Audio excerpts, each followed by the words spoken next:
अभिनंदन है। Press conference आरंभ करने से पहले भारतीय जनता पार्टी की तरफ से आदरणीय मुलायम सिंह यादव जी को भावभीनी श्रद्धांजलि। आज जिस विषय पे प्रेस कॉन्फ्रेंस करने वाले हैं एक गंभीर विषय है। जिस प्रकार के भाषा का प्रयोग आम आदमी पार्टी ने माननीय प्रधानमंत्री जी के लिए किया है, यह अपने आप में आम आदमी पार्टी किस प्रकार की पार्टी है, किस प्रकार की इनके मंशा है, इसको उजागर करता है, इसे दिखाता है। ये अरविंद केजरीवाल जी और आम आदमी पार्टी वो लोग हैं जिन्होंने कहा था वो हिंदुस्तान के राजनीति के चरित्र को बदलने आए हैं। देश के लोकतांत्रिक तरीके से चुने हुए प्रभावशाली और कर्मठ प्रधानमंत्री को अगर नीच कहा जाए, और वह भी एक बार नहीं कई बार एक वीडियो में गोपाल इटालिया जो उनके अध्यक्ष हैं गुजरात के, कई बार प्रधानमंत्री जी को नीच शब्द कह के संबोधित कर रहे हैं, यह कहीं न कहीं आम आदमी पार्टी की मानसिकता को दर्शाता है। आज अगर मैं कहूं कि अरविंद केजरीवाल और मणिशंकर अय्यर में कोई फर्क नहीं रहा है, दोनों की भाषा का स्तर, दोनों का राजनीति करने का तरीका एक जैसा ही है, तो यह अतिशयोक्ति नहीं होगी। आप याद करिए, इसी मणिशंकर अय्यर ने माननीय प्रधानमंत्री जब गुजरात के मुख्यमंत्री थे, कैंपेन कमेटी के हेड थे, प्रधानमंत्री नहीं बने थे, उस समय अहंकार के शब्दों का प्रयोग करते हुए कहा था कि तू जाके चाय बेच, हम दुकान खोल के देंगे, तुम जाके चाय बेचो। क्या नतीजा हुआ उसका? इस भाषा का नतीजा यह रहा कि कांग्रेस पूरी तरह से गुजरात में समाप्त हो गई। पूरे देश में कांग्रेस का चुनाव में जो हश्र हुआ है वह हमने देखा है। यही वो मणिशंकर अय्यर है जिन्होंने माननीय प्रधानमंत्री जी को नीच कहा था। ये नीच किस्म के आदमी है। पूरे देश में कांग्रेस का क्या हाल हुआ, ये हमने और आपने देखा है। और आज ठीक उसी प्रकार के भाषा का प्रयोग आम आदमी पार्टी और अरविंद केजरीवाल कर रहे हैं। क्या फर्क है अरविंद केजरीवाल और मणिशंकर अय्यर में, मैं ये आपसे पूछता हूं। गोपाल जी के उस वीडियो में केवल नीच शब्द का प्रयोग किया गया हो प्रधानमंत्री जी के लिए, ऐसा नहीं। उसके अलावा उन्होंने कहा है पूरा देश जो है वो सी बन रहा है। यह जो नीच आदमी है वो पूरे देश को सी बना रहा है, कोट अनकोट सी। और सी का अर्थ क्या है आप समझते तो है ना? आप सोचिए, इस प्रकार के शब्दों का प्रयोग भारत के नागरिकों के लिए गुजराती नीच है, और हिंदुस्तान के जो लोग हैं वो कोट अनकोट सी है। यह भाषा का स्तर आम आदमी पार्टी के गुजरात के अध्यक्ष का है। यह हारने की बौखलाहट है। कई सर्वे आए, हमने सर्वे भी देखे, 0 to 1 सीट। अधिकांश सर्वे में तो आम आदमी पार्टी की 0 सीट दिखा रही है गुजरात में। तो स्वाभाविक है जब जमानत जब्त होता है तो इसी प्रकार के भाषा का प्रयोग किया जाता है। और पहली बार नहीं है जब केजरीवाल जी इस प्रकार की भाषा का प्रयोग उन्होंने किया है। आप याद करिए, ये वही केजरीवाल जी है जिन्होंने माननीय प्रधानमंत्री को कावर्ड एंड साइकोपाथ, डरपोक और पागल कहा था। प्रधानमंत्री, क्योंकि केजरीवाल जी भी प्रधानमंत्री बनने की राह पे निकले पड़े थे, वो पूरे देश में गए थे प्रचार करने के लिए, और उस समय उन्होंने प्रधानमंत्री जी को कावर्ड और साइकोपाथ कहा था। क्या नतीजा हुआ वो आपने देखा है। ये वही केजरीवाल जी है जिन्होंने पुलवामा हमले के समय यह कहा था कि पाकिस्तान ने प्रधानमंत्री नरेंद्र मोदी जी की सहायता की है, और ये जो अटैक हुआ है यह मिली भगत है भारत और पाकिस्तान की। इस प्रकार की सोच अरविंद केजरीवाल जी की।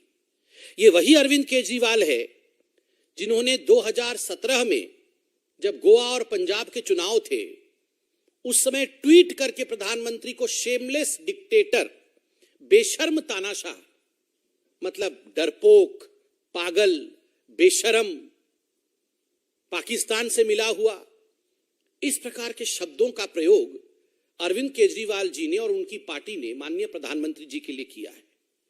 इतना ही नहीं, उनके प्रवक्ता नितिन त्यागी जी, आप याद करिए, उन्होंने क्या कहा था? उन्होंने कहा था ये जो प्रधानमंत्री है ये एक बीमारी है, we have to eliminate this disease, इस बीमारी को समाप्त करना होगा।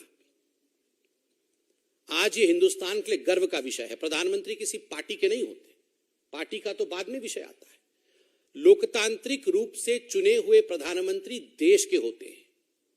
उस प्रधानमंत्री को नीच कहना ये देश के लोकतांत्रिक प्रक्रियाओं का अपमान है। It is an insult to the democratic process of India, to the parliamentary process of India.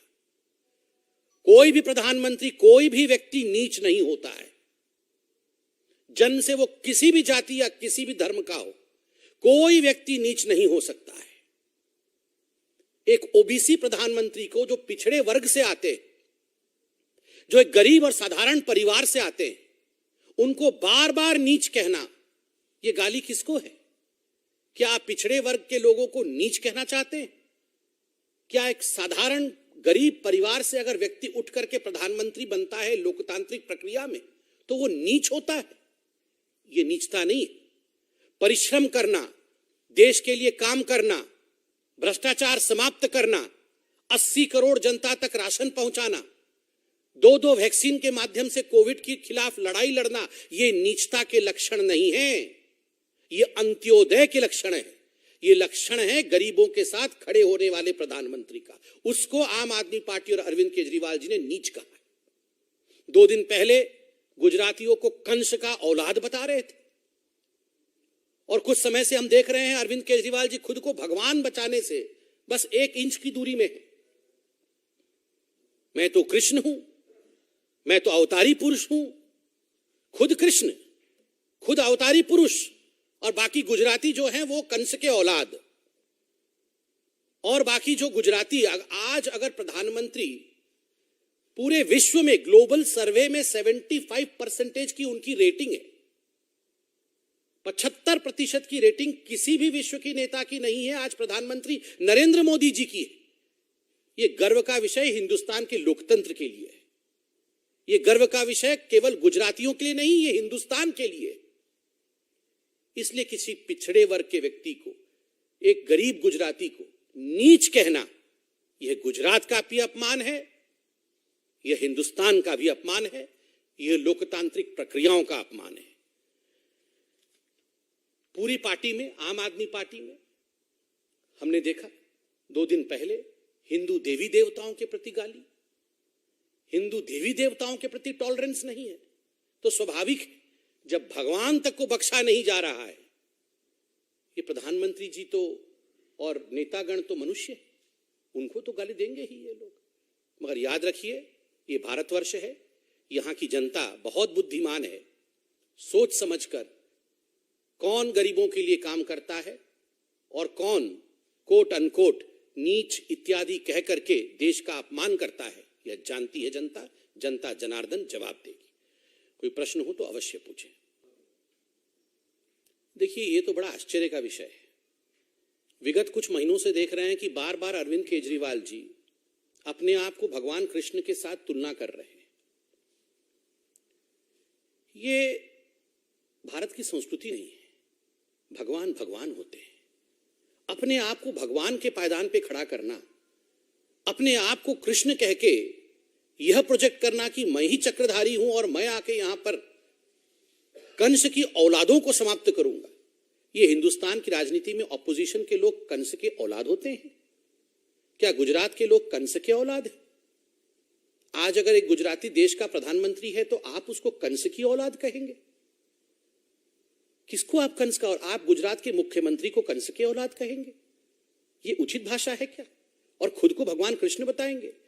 ये पराकाष्ठा है घमंड की, ये पराकाष्ठा है अहंकार की। और याद रखिए, भगवान कृष्ण सब कुछ सह सकते हैं, अहंकार कभी नहीं सहते।